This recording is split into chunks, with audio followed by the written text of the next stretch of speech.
Hello Gemini, Sun, Moon, Rising, and Venus signs. Kamusta kayo? Sana po nasa mabuti kayong kalagayan. Welcome back po sa Star Tarot. Kung bago kayo rito, welcome din kayo. Thank you sa inyong support. I truly appreciate it and God bless you all. Tignan natin ang mga messages ni Gemini. Dark woman. Ayan. So, you may be dealing with a dark woman, you know, or maybe you have a relationship with this dark woman. And this person has a dark complexion or hair, no? Yung mga original nilang kulay yan.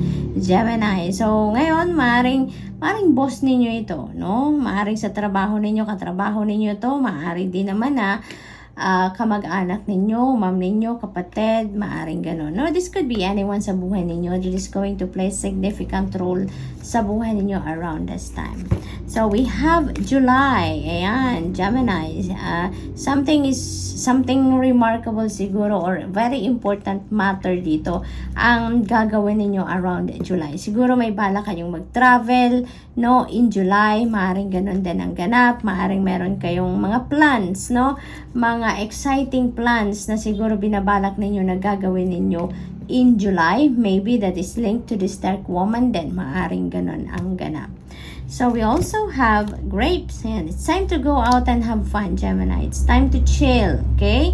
It's time to chill naman. Ibigay ninyo yan sa sarili ninyo. Ibalato nyo na yan sa sarili ninyo because you are super hardworking naman. So you deserve a time out naman. You deserve to have fun, okay? Entitled kayo naman dyan para mag-chillen lang naman din kayo.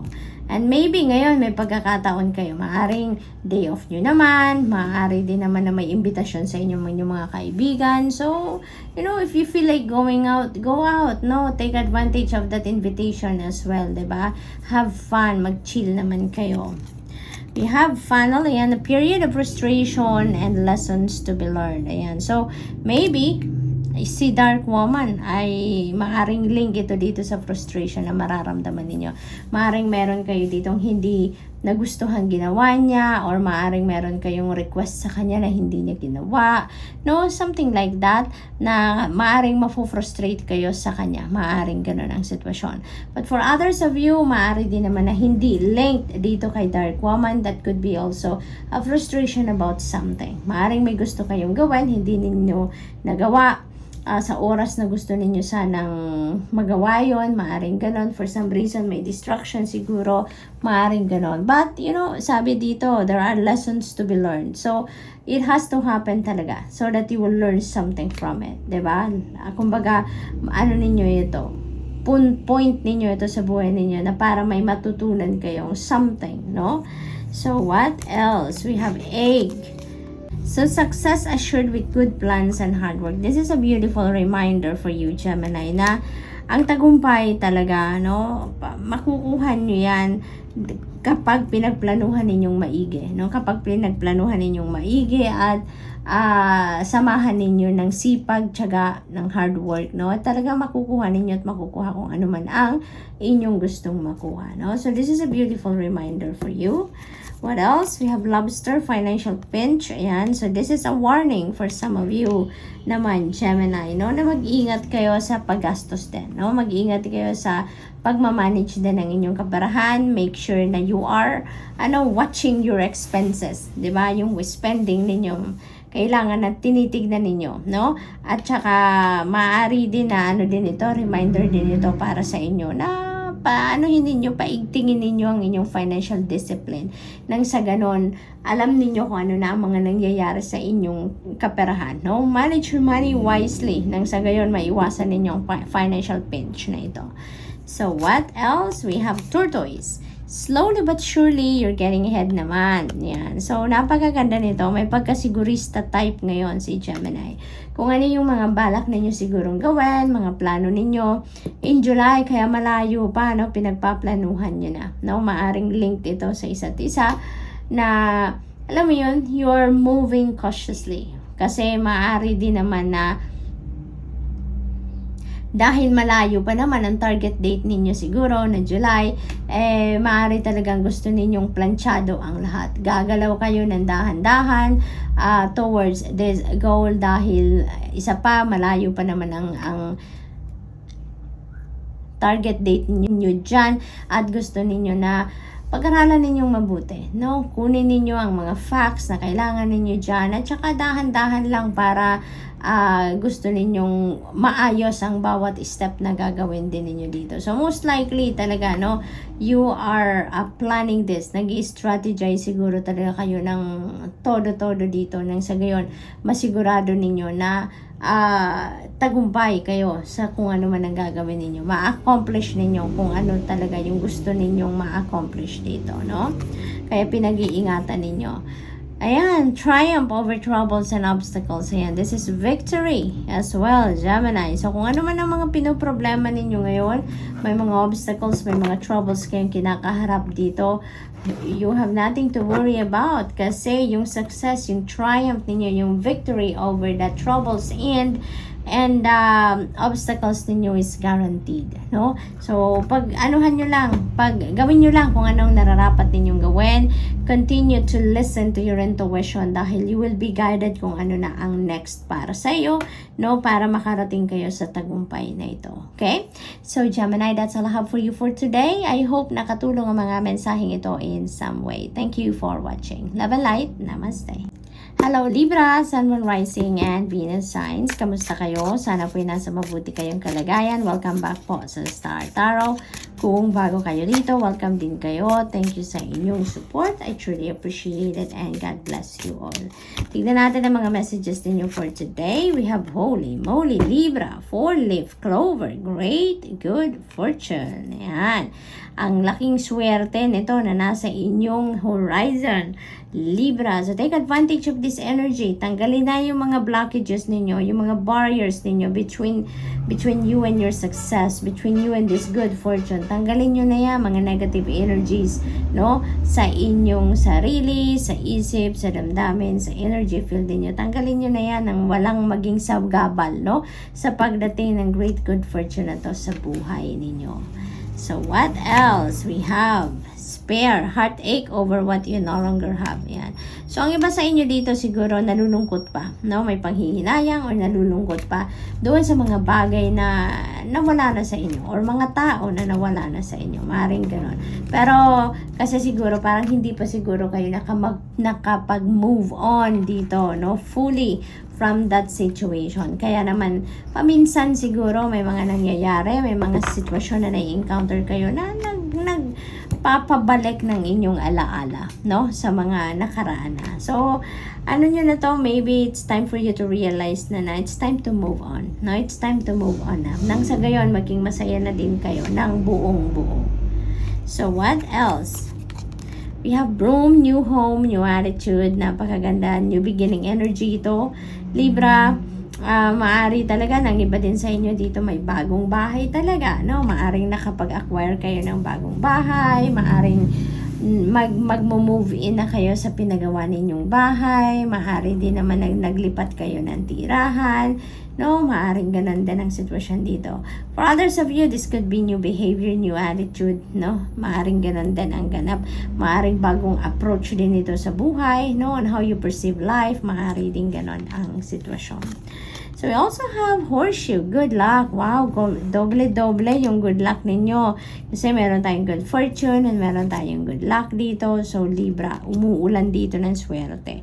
Uulan ng swerte sa inyo. Take advantage of this energy, no? At i-align nyo na ang inyong sarili. Align yourself, your thoughts, your feelings, emotions with these energies. Dahil parating na ang swerte ninyo, parating na ang mga significant breakthrough sa buhay ninyo na hinihintay ninyo. At ito na, no? Parang ito na yung pagsisimulan ng swerte ninyo sa buhay, yung pag-alis ninyo sa mga, kung ano pa man ang mga problema, mga obstacles sa buhay ninyo. So, this could be it, no? Libra, makakapagbagong buhay na kayo. Look at that. When it rains, it pours. This is the energy of the bread, period of prosperity and abundance. Saan ka pa, Libra?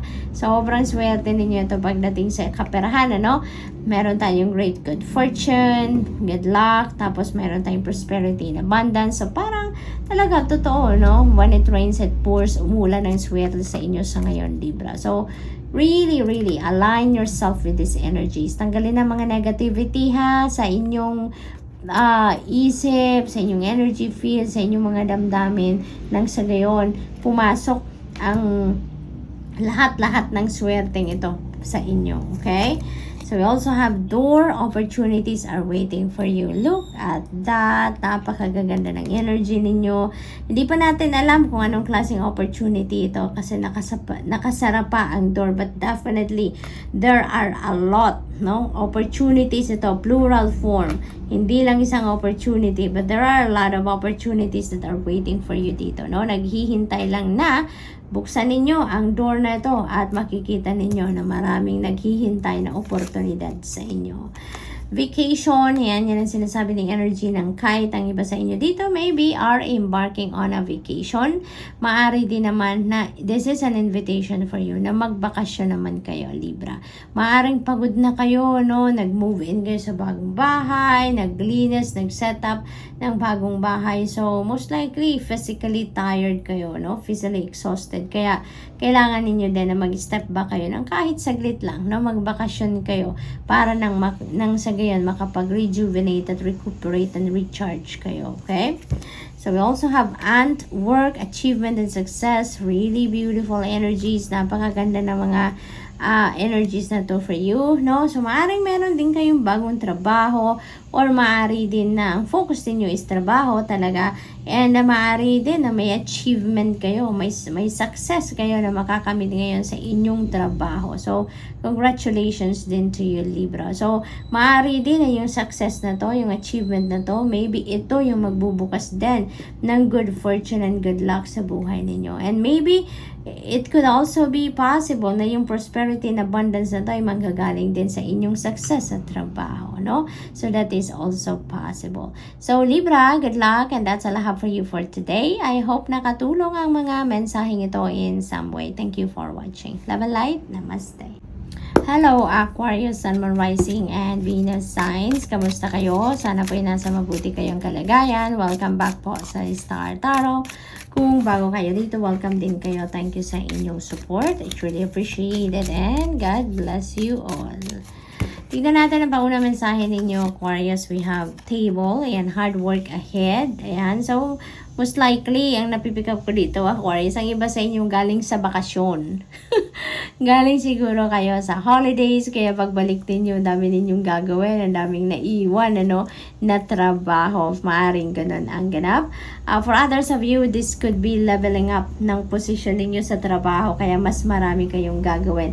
Mas maraming hard work ang kailangan ninyong gawin dito so that you can catch up, diba? Sa bago ninyong role. So, maaring ganun din ang ganap. You have shield, you need to defend yourself. Ayan. So, may laban sa buhay na kailangan kanyong harapin dito. You may need to defend yourself to someone dito. Maaring ganun ang ganap, no? Use your own judgment and discernment and always use your intuition, Aquarius, lalo-lalo na sa mga ganitong sitwasyon, okay? So, what else? We have tulip, great passion. Maaring passion ito sa trabaho. Passion ito sa inyong karelasyon or maybe sa inyong relationship. Maaring ganon din ang ganap. We have woman. Ayan, dealings or relationship with a woman. Ayan, so maaring boss ninyo ito, maaring mom ninyo, grandma, maaring aunt, no, maaring katrabaho. This could be anyone, depende sa inyong sitwasyon. And maybe, this person is going to play significant role sa buhay ninyo around this time. So, we have frying pan and trouble and accusations. Ayan, so maybe talaga linked ito dito sa shield energy. Maaring ito yung sitwasyon na kailangan ninyong depensahan ang inyong sarili because you are innocent. Wala kayong kinalaman dyan. Maaring your name is being dragged to that drama, no? Na ginawa naman ng ibang tao, no? Maaring ganon ang ganap. So, kung kinakailangan ninyo talaga ditong harapin ang sitwasyon na to, do it, no? As long as nasa rason kayo, alam nyo na kung ano ang inyong gagawin, Aquarius. Always listen to your intuition as well so that you will be guided on what is the best thing to do, okay? We have February. Ayan. So, great passion. Tapos February. So, love month. Diba? Si February. Kaya, maaaring may plan kayo dito. No? May mga plans kayo na ngayon pa lang ginagawa nyo na or pinagpaplanuhan nyo na. Maybe that is coming to fruition around February. Maaaring yung sitwasyon na to is intended for your relationship, no? At maaring pinagpaplanuhan nyo na yung mga events. Siguro maaring may surprise kayo for your person that is going to happen around February. So what else? We have Bow. Ayan, you are highly thought of. Ayan, merong nakakaalala sa inyo. Malagi kayong iniisip, no? Maaring this is super concerned sa iyo. Maaring kamag-anak mo to, mom mo, dad mo, kapatid, maaring gano'n, no? Mahal ninyo sa buhay. So maaring lagi kanyang inaalala or lagi kanyang naaalala. Lagi kanyang iniisip because, you know, she takes cares of you, no? She care about you or he cares about you, whoever that is na nag-iisip sa inyo. Concerned yan sa inyo, no? Maaring ganun ang sitwasyon. We also have Bone, plenty of material things, napakaganda naman. So, there could be financial opportunities or financial blessings coming in sa buhay ninyo dito, Aquarius. So, ito yung panahon na dadating ang swerte ninyo, dadating yung mga biyaya, no?